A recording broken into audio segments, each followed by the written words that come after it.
नमस्कार साथियों, आज की जो अपनी वीडियो होने वाली है इग्नू बीएड 2025 का जो एंट्रेंस एग्जाम होने वाला दोस्तों उससे रिलेटेड होने वाली है। ठीक है, तो इस सीरीज के अंदर का दोस्तों पिछले एग्जाम में जितने भी क्वेश्चन पूछे गए यानी कि प्रीवियस ईयर के जो पेपर आए हुए दोस्तों उनके सॉल्यूशन के बारे में अपन डिस्कशन कर रहे हैं। ठीक है, तो यहाँ पे दोस्तों अब तक दोस्तों 2018, 2019 और 2024 का प्रश्न पेपर ऑलरेडी अपलोड कर दिया है और आज की जो अपनी वीडियो होने वाली दोस्तों 2023 का जो प्रश्न पेपर है उससे रिलेटेड होने वाले है। ठीक है, तो इससे संबंधित एक वीडियो ऑलरेडी अपलोड कर दी जिसमें अपन 25 क्वेश्चनों के बारे में डिस्कशन किया था, जिसमें टॉपिक था शैक्षिक और सामान्य चेतना से संबंधित। ठीक है, और आज की इस वीडियो में दोस्तों 25 क्वेश्चनों के बारे में डिस्कशन करेगी। 10 मिनट की वीडियो रहेगी और टॉपिक की बात करें तो शिक्षण अधिगम और विद्यालय से संबंधित 25 क्वेश्चन है। ठीक है, तो वीडियो स्टार्ट करते हैं और देखते हैं कि दोस्तों आज का सबसे पहला क्वेश्चन अपने सामने है।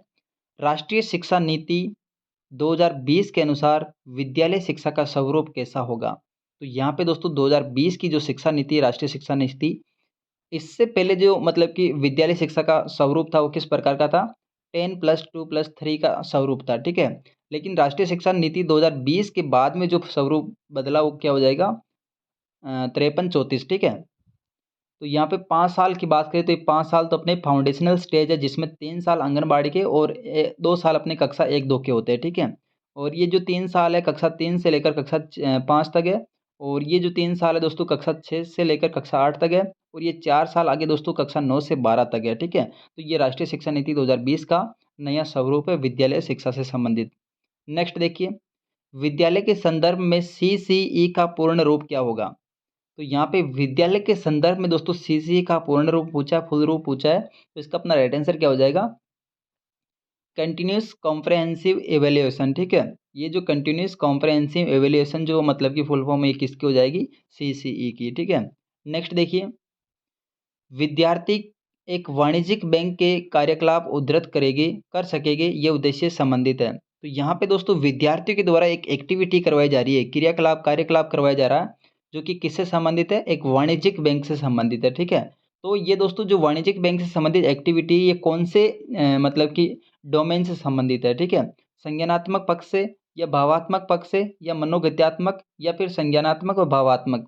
तो इसमें दोस्तों वाणिज्यिक जो बैंक से संबंधित एक्टिविटी है इसमें मतलब कि संज्ञानात्मक और भावात्मक दोनों पक्षों से संबंधित मतलब कि बच्चा सीखने को मिलेगा। ठीक है, नेक्स्ट देखिए, वह विधि जो विद्यार्थी से स्वयं सीखने की अपेक्षा करती है। तो इनमें से ऐसी कौन सी विधि है जो कि जो स्टूडेंट होता है उसको स्वयं सीखने के लिए मतलब कि प्रेरित करती है? ठीक है, तो ये मेथड हो जाएगी क्या? व्याख्यान विधि है, तो व्याख्यान में दोस्तों बच्चा स्वयं नहीं सीख पाता है। प्रदर्शन विधि, प्रदर्शन में भी दोस्तों मतलब कि स्वयं नहीं सीख पाता। लेकिन जो खोज विधि है, खोज विधि के अंदर के दोस्तों जिसको ह्यूरिस्टिक मेथड के रूप में भी जाना जाता है, जिसमें विद्यार्थी स्वयं सीखने की अपेक्षा कर सकते हैं। ठीक है, नेक्स्ट देखिए, निम्नलिखित में से कौन सा लक्षण है जो वैज्ञानिक अभिवृत्ति यानी कि साइंस एप्टीट्यूड का वर्णन नहीं करता है? ठीक है, ऐसा कौन सा लक्षण है जो कि वैज्ञानिक अभिवृत्ति का वर्णन नहीं करता है?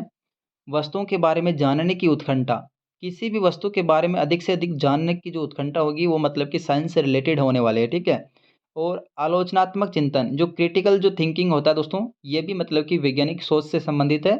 और किसी घटना का क्यों हुआ, क्या हुआ, कैसे हुआ, ये खोजना भी दोस्तों एक वैज्ञानिक सोच है। ठीक है, लेकिन लेकिन मुक्त मस्तिष्क वाला न होना, यहाँ पे जो मतलब कि वैज्ञानिक जो सोचता है वो एकदम खुले दिमाग से सोचता है। ठीक है, उसका दिमाग हर चीज़ में मतलब कि प्रॉपर चलता है। तो ये यहाँ पे कहा गया दोस्तों मुक्त मस्तिष्क वाला न होना, जबकि होना चाहिए खुले दिमाग का होना चाहिए बिल्कुल। ठीक है, हर चीज़ को मतलब कि स्वतंत्रता से सोच सके। नेक्स्ट देखिए, निम्नलिखित में से कौन सा कथन पाठ्य वस्तु और पाठ्यचर्या में अंतर को सबसे अच्छी तरह से दर्शाता है? तो यहाँ पे दोस्तों पाठ्य वस्तु और पाठ्यचर्या को दर्शाने वाला मतलब कि अंतर दर्शाने वाला सबसे इम्पोर्टेंट जो सेंटेंस होगा वो कौन सा हो जाएगा? तो यहाँ पे इसको एक बार देख लेते हैं। पाठ्य वस्तु में मात्र शैक्षणिक विषय आते हैं परंतु पाठ्यचर्या अधिगम अनुभवों की संपूर्णता से जुड़ी हुई है। पाठ्यचर्या पाठ्यचर्या विस्तृत नहीं होती है परंतु पाठ्य वस्तु होती है, तो ये तो ऑप्शन गलत है। ठीक है, पाठ्यचर्या बच्चों की आवश्यकता पर आधारित होती है परंतु पाठ्य वस्तु नहीं है। ये भी पाठ्य वस्तु भी दोस्तों आवश्यकता पे होती है। ठीक है, नेक्स्ट देखिए, पाठ्यचर्या विद्यालय केंद्रित होती है परंतु पाठ्य वस्तु कक्षा कक्ष केंद्रित होती है। तो इसमें अपना राइट आंसर क्या हो जाएगा दोस्तों? 61 के अंतर्गत अपन बात करें तो ये यहाँ पे अपना राइट आंसर क्या होने होने वाला? 60 जो क्वेश्चन है इसमें राइट आंसर हो जाएगा दोस्तों, पाठ्यचर्या विद्यालय केंद्रित होती है, ठीक है, परंतु पाठ्य वस्तु कक्षा कक्ष केंद्रित होती है। ये चीज़ अपनी सही है, ठीक है। पाठ्यचर्या विद्यालय केंद्रित होती है, पूरे विद्यालय को लेकर चलती है, जबकि केवल पाठ्य वस्तु की बात करें, ये मतलब कि कक्षा के से केंद्रित होती है, ठीक है। और पहला ऑप्शन कौन सा था अपना, पाठ्य वस्तु मात्र शैक्षणिक विषय में आते हैं, परंतु पाठ्यचर्या अधिगम अनुभवों की संपूर्णता से जुड़ी हुई है। तो यहाँ पे ये ऑप्शन बेटर है अपना डी वाला, ठीक है, डी राइट आंसर माना गया है यहाँ पे। नेक्स्ट देखिए, व्यवहारवाद को वर्णित नहीं करता है। व्यवहारवाद को क्या वर्णित नहीं करता है, ज्ञान निर्माण, अधिगम हेतु तैयारी, त्रुटि प्रयास का अधिगम, अनुकूलन। तो इनमें से ऐसा कौन सा जो कि व्यवहारवाद का वर्णन नहीं करता है, तो 62 में अपना राइट आंसर क्या हो जाएगा दोस्तों, ज्ञान का निर्माण करना दोस्तों व्यवहारवाद का वर्णन नहीं करता, बाकी अधिगम की तैयारी, त्रुटि एवं प्रयास का अधिगम, अनुकूलन, ये तीनों के तीनों दोस्तों व्यवहारवाद से संबंधित है, ठीक है। ज्ञान का निर्माण करना दोस्तों ये किससे संबंधित है, संज्ञानात्मक से संबंधित है। नेक्स्ट देखिए, निष्ठा पोर्टल सहायता देता है। तो निष्ठा जो पोर्टल है ये किस चीज़ में सहायता देता है, तो इसका अपना राइट आंसर क्या हो जाएगा दोस्तों, विद्यालय शिक्षकों के सेवाकालीन प्रशिक्षण, विद्यालय शिक्षकों के सेवा पूर्व प्रशिक्षण, विद्यालय शिक्षकों में सेवाकालीन प्रशिक्षण, या विद्यालय शिक्षकों के सेवापूर्ण प्रशिक्षण। तो सेवापूर्ण होने के बाद प्रशिक्षण क्यों देंगे, विश्वविद्यालय नहीं है दोस्तों, विद्यालय शिक्षकों के सेवा पूर्व, सेवा पूर्व नहीं है दोस्तों, सेवाकालीन जो प्रशिक्षण दिया जाता है वो किसके द्वारा दिया जाता है, निष्ठा पोर्टल के द्वारा दिया जाता है, ठीक है। विद्यालय जो शिक्षक होते हैं उनको सेवाकालीन जो सेवा करते समय दोस्तों उनको प्रशिक्षण किसके द्वारा दिया जाता है, निष्ठा पोर्टल के द्वारा, ठीक है। नेक्स्ट देखिए, संज्ञानवाद के अनुसार अधिगम होगा। तो संज्ञानवाद के द्वारा जो अधिगम होता है वो किस प्रकार से होता है, त्रुटि एवं प्रयास है, तो दोस्तों मतलब कि किससे संबंधित है, व्यवहारवाद से, ठीक है। नए व पुराने अधिगम को जोड़कर सामाजिक परिस्थितियों में अनुकूलन द्वारा, ये भी अपने किससे संबंधित था, व्यवहारवाद से, ठीक है, अनुकूलन द्वारा, और त्रुटि एवं प्रयास, तो ये दो सब तो ऊपर आ चुके हैं अपने पास, केवल बीच वाले बचे हुए, ठीक है। तो 64 में जो अपना राइट आंसर होगा वो क्या हो जाएगा, सामाजिक परिस्थिति, सॉरी, संज्ञानवाद के अनुसार अधिगम होता है। तो 64 में जो राइट आंसर होगा वो क्या हो जाएगा दोस्तों, सामाजिक परिस्थितियों में संज्ञानवाद के अनुसार अधिगम होता है, ठीक है। नेक्स्ट देखिए, जो राइट आंसर दोस्तों माना गया उसके बारे में बता रहा हूँ मैं, ठीक है। सामाजिक परिस्थितियों को जो मतलब कि संज्ञानवाद यहाँ पे अधिगम होता है। एक अच्छी मनोरंजनात्मक गतिविधि के विकास को प्रोत्साहित करता है। तो यहाँ पे दोस्तों एक अच्छी मनोरंजनात्मक गतिविधि के बारे में बात करें तो इसके विकास को प्रोत्साहित कौन करता है, केवल शरीर, केवल मस्तिष्क, मस्तिष्क व शरीर दोनों, या फिर मस्तिष्क न शरीर। तो यहाँ पे दोस्तों अपना इसका राइट आंसर क्या होगा दोस्तों, 65 में सी ऑप्शन, ठीक है। मस्तिष्क और शरीर दोनों मतलब कि इस एक्टिविटी को अ, जो मनोरंजनात्मक गतिविधि इसके विकास को प्रोत्साहित देती है, ठीक है। नेक्स्ट देखिए, आज के संसार में ज्ञान का विस्फोट शिक्षक से अपेक्षा रखता है कि, तो आज के संसार में दोस्तों ज्ञान का जो विस्फोट है शिक्षक से क्या अपेक्षा रखता है, अधिगम का सुसाध्य करता हो, ज्ञान का प्रदाता हो, ज्ञान का निर्माण करता हो, ज्ञान का निर्माण करता हो प्रदाता दोनों हो। तो 66 में जो अपना राइट आंसर होगा वो क्या हो जाएगा, ज्ञान निर्माण करके दोस्तों प्रदाता के रूप में कार्य करने वाला एक शिक्षक से अपेक्षा की जाती है, ठीक है। नेक्स्ट देखिए, निम्नलिखित में से क्या एक सह शैक्षणिक या पाठ्य सहगामी क्रियाकलाप नहीं है, तो इनमें से ऐसा कौन सा ऑप्शन है जो कि सह शैक्षणिक या पाठ्य सहगामी क्रिया नहीं है, ठीक है। एक कक्षा में एक प्रश्नोत्तरी, एक सांस्कृतिक कार्यक्रम, या पाठ्य पुस्तक पढ़ना, विद्यालय पुस्तकालय में केवल एक कहानी की पुस्तक पढ़ना।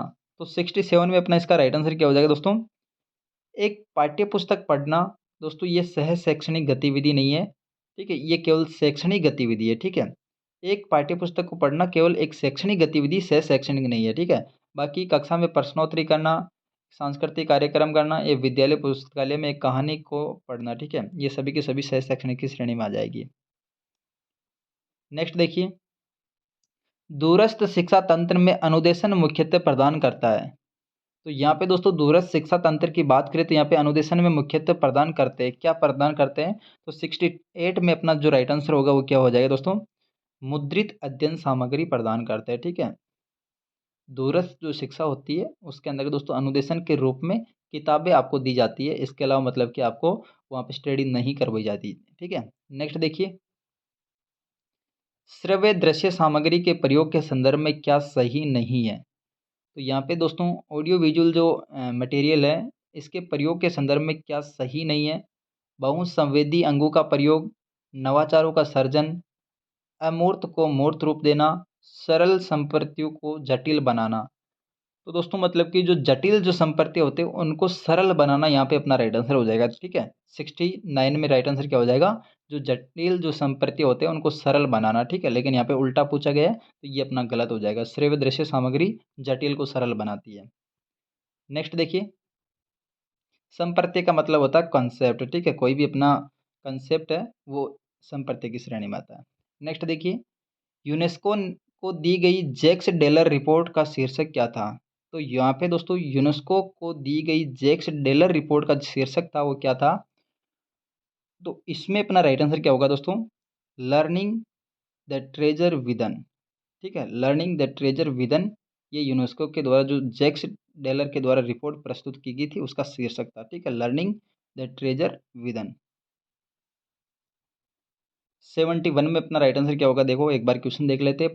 भारत में प्राथमिक शिक्षा में गुणवत्ता सुधार हेतु नई शिक्षा नीति 1986 में किसकी स्थापना का प्रतिवेदन किया गया था? तो यहाँ पे दोस्तों प्राथमिक शिक्षा की बात की गई है और 1986 की शिक्षा नीति की बात की गई, ठीक है। तो इसमें अपना राइट आंसर क्या होगा दोस्तों? 71 में डाइट, ठीक है। जो प्राथमिक शिक्षा की गुणवत्ता को सुधार हेतु नई शिक्षा नीति 1986 में किसकी स्थापना का प्रतिवेदन किया गया था? डाइट की स्थापना कर दो, ठीक है। नेक्स्ट देखिए, कौन सी शिक्षण विधि शिक्षार्थियों की भागीदारी को इष्टतम और पूर्व सक्रिय बनाती है? तो यहाँ पे दोस्तों ऐसी कौन सी मतलब कि शिक्षण विधि है जो कि शिक्षार्थियों को भागीदारी को इष्टतम और पूर्व सक्रिय बनाती है? विचार विमर्श विधि, व्याख्यान विधि, प्रदर्शन विधि या व्याख्यान सह प्रदर्शन विधि। तो इनमें से कौन सी विधि है जो कि मतलब कि विद्यार्थी को एक सक्रिय व्यक्ति के रूप में बनाती है? तो इसमें अपना राइट आंसर क्या हो जाएगा? विचार विमर्श जो विधि है ये मतलब कि पूर्व अपना इष्टतम और पूर्व सक्रिय बनाती विद्यार्थी को, ठीक है। नेक्स्ट देखिए, योगात्मक मूल्यांकन है। तो योगात्मक जो मूल्यांकन होता है यानी कि समेटिव जो असेसमेंट की बात करें तो ये एक प्रकरण पढ़ाते समय आकलन किया जाता है। तो यहाँ पे दोस्तों ये तो फॉर्मेटिव हो जाएगा, एक प्रकरण पढ़ाने के बाद में आकलन, एक सेमेस्टर के अंत में आकलन या एक अध्याय पढ़ाने के बाद में। दोस्तों ये भी अपना फॉर्मेटिव है, लेकिन एक सेमेस्टर के अंत में जो मतलब कि आकलन किया जाता है वो क्या कहलाता है? योगात्मक आकलन कहलाता है, ठीक है। तो 73 में जो अपना राइट आंसर हो जाएगा वो क्या हो जाएगा? सी ऑप्शन सही है, ठीक है। एक सेमेस्टर के अंत में जो आकलन किया जाता है वो क्या कहलाता है? एक समेटिव असेसमेंट या समेटिव इवैल्यूएशन कहलाता है। नेक्स्ट देखिए, एक जीवंत कक्षा कक्ष परिस्थिति ये असंभव है कि वहाँ हो। एक जीवंत कक्षा कक्ष परिस्थिति में ये असंभव है कि वहाँ हो। तो दोस्तों एक जीवंत कक्षा कक्ष परिस्थिति की बात करें तो इसमें क्या असंभव हो, ठीक है। कभी कभी हंसी का शोर, पूर्णतः शांति, निरंतर अध्यापक छात्र वार्तालाप, विद्यार्थियों में परिचर्चा। तो इसमें अपना राइट आंसर क्या होगा दोस्तों? 74 में, ठीक है। पूर्णतः शांति, एक जीवंत जो कक्षा कक्ष होती है उसकी परिस्थिति कैसी नहीं होती है? पूर्ण रूप से शांतिपूर्ण नहीं होती, ठीक है। ये चीज़ असंभव है। अगर ये पूर्ण रूप से शांति होगी तो ये जीवंत कक्षा कक्ष का श्रेणी में नहीं आएगी, ठीक है। नेक्स्ट देखिए, शिक्षण में सम्मिलित होना चाहिए। तो शिक्षण में क्या चीज़ सम्मिलित होनी चाहिए? निकटता से बचना, स्वर आरोह अवरोह, रुकावटों की पुनरावृत्ति, निश्चित भाव भंगिमा। तो 75 में जो अपना राइट आंसर होगा वो क्या हो जाएगा दोस्तों? स्वर का आरोह अवरोह ये सम्मिलित होना चाहिए, ठीक है। आरसीआई का पूर्ण रूप क्या है? तो आरसीआई का जो पूर्ण रूप है दोस्तों वो क्या हो जाएगा? तो इसमें अपना राइट आंसर क्या होगा दोस्तों? 76 में रिहेबिलेशन काउंसिल ऑफ इंडिया, ठीक है। रिहेबिलेशन काउंसिल ऑफ इंडिया, ठीक है। नेक्स्ट देखिए, संगी साथियों से सीखने को कौन सा उपागम व्याख्यायित करता है? तो यहाँ पे दोस्तों संगी साथियों से सीखने को कौन सा उपागम व्याख्यायित करता है? तो 77 में जो अपना राइट आंसर होगा वो क्या हो जाएगा? व्यवहारवाद या रचनावाद या संज्ञानवाद। तो ये सामाजिक रचनावाद है, जो कि मतलब कि संगी साथियों के साथ में सीखने के उपागम को व्याख्यात करता है। ठीक है। नेक्स्ट देखिए, विद्यालयों में विद्यार्थियों की समस्या समाधान के लिए किया जाने वाला शोध कहलाता है। तो यहाँ पे दोस्तों विद्यालयों के अंतर्गत विद्यार्थी की समस्या समाधान के लिए जो शोध किया जाता है वो क्या कहलाता है? तो यहाँ पे इसका जो राइट आंसर होगा वो क्या हो जाएगा? ये दोस्तों क्रियात्मक शोध संस्थान कहलाता है। ठीक है। अभिवर्ती में परिवर्तन का संबंध है। तो अभिवर्ती में परिवर्तन का संबंध किससे दोस्तों? तो इसका अपना राइट आंसर क्या होगा दोस्तों? संज्ञानात्मक पक्ष से, मनोगत्यात्मक पक्ष से, या भावात्मक या संज्ञानात्मक भावात्मक दोनों में से। ठीक है। तो अभिवर्ती में दोस्तों परिवर्तन का संबंध किससे? संज्ञानात्मक और भावात्मक पक्ष दोनों से है। ठीक है। नेक्स्ट देखिए, भारतीय संविधान के अनुच्छेद, कौन से अनुच्छेद के अंतर्गत दोस्तों प्रारंभिक शिक्षा का मूल अधिकार है? तो यहाँ पे दोस्तों भारत का संविधान है, उसके अंतर्गत जो शिक्षा का अधिकार है, प्रारंभिक शिक्षा का मूल अधिकार, ये कौन से अनुच्छेद में है, या दोस्तों कौन से मतलब कि आर्टिकल में? तो इसका अपना राइट आंसर क्या हो जाएगा? 80 नंबर पे। ठीक है। 21A आर्टिकल, जिसके अंतर्गत भारतीय संविधान के अनुच्छेद 21A के अंतर्गत प्रारंभिक शिक्षा का मूल अधिकार दिया गया है। ठीक है। तो ये थी दोस्तों आज की वीडियो। अगली जो अपनी वीडियो रहेगी दोस्तों साइंस से रिलेटेड होने वाली है।